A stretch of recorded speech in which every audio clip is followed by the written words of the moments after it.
What's going on, everyone? It's Mike back again, and this is your match preview. Everton against West Ham United, 2 o'clock kickoff on Sunday. Yes, the preview should have been out yesterday, but I was out for some drinks.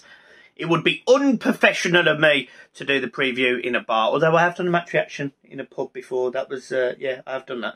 But, yeah, the game itself, Everton, I think will go into it confident. I think they'll be favourites. There's no disputing West Ham are a very good side. There's no getting around that. David Moyes has got West Ham completely organised, solid at the back, quick in attack. You know, they've got creativity in players like, you know, Ben Rama. Even if you think about the players that don't play that much, you know, Yarmolenko, Fornals, they've got players who can create. And then they've got a goal scorer in Mikel Antonio who started the season really, really well. And credit to him, you know, in a lot of people's fantasy football teams, because he's fairly cheap considering the goals that he gets. It's going to be a difficult afternoon for Everton. Rafa Benitez didn't give too much away in his press conference, apart from the fact that it looks like Calvert-Lewin and Richarlison are still out, which is disappointing, especially because, you know, we do lack that vocal point. Yes, Damari Gray and Andros Townsend have been fantastic, but this is a very different game to the ones that we played against Manchester United with no forward, and obviously we got knocked out of the cup to QPR again with no forward. We played Rondon, so this is a tough game for Everton. No getting around it. You know, who would have said 15 years ago that the managers in the dugouts would be David Moyes for West Ham and Rafa Benitez for Everton? But that is where we are. And Everton are just going to have to utilise what they've got available. You know, they'll have to use the pace down the left and the right channels. Andros Townsend, Damari Gray are going to have to work hard, track back, carry the ball forward. Decore, we're going to have exactly the same from him.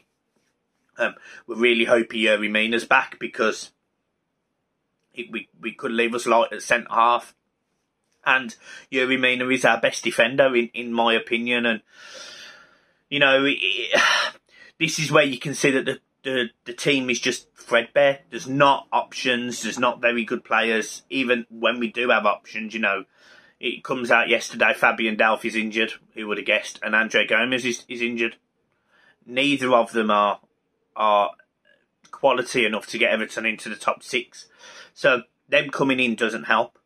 So I don't know. I do have concerns about this game. My team, and I'm basing this on sort of what I expect maybe, but it's a tough one because I don't quite know who's available and who isn't. But we're going to go Pickford in goal.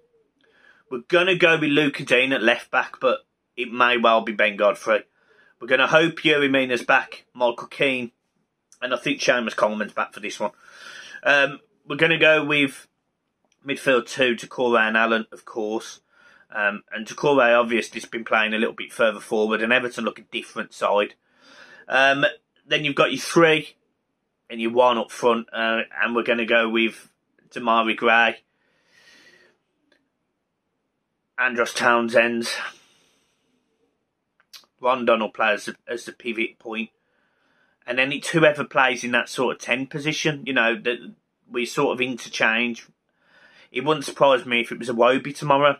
And that's where we do lack, again, these players. But I really don't know. You know, I really don't know what Everton team to expect. All I know is that at home, the opportunity to, I think it would be have 17 points, which would be our highest in the Premier League after 8 games, would be a phenomenal achievement for Rafa Benitez. You know, if he can get 17 points from 8 games, push on for the Watford game a week later, you know, there's no reason after 10 games Everton genuinely couldn't be sitting on, I don't know, 20, 23 points, 21 points if we get a draw somewhere. So it's a tough game. It is a tough game, but it's a game that Everton can win. West Ham will set up very tight, as you would expect. They'll be very organised. They will have everything in terms of, you know, defensive solidity. They'll be absolutely on. You'll have Souček and Rice in the middle of the park, who will obviously, they just cause problems. Defensively, they're tight. Good players, obviously. So, yeah, from an Everton perspective, I think this is a tough game. But we will see. We will see. More importantly, Everton have just got to be strong, solid, and get the game done, get it finished. Because if we can take a goal lead, then we're laughing happy days. If we go 1-0 down, we've shown already we've got the resilience to carry it through. So, look, Everton are in a good position. We just need to, however we do it, get 3 points tomorrow, move on to the next game. But yeah, West Ham's tough side, and I expect them to be very, very difficult to beat tomorrow. Guys, I'm leaving it there. Have a good one. See you soon. Peace.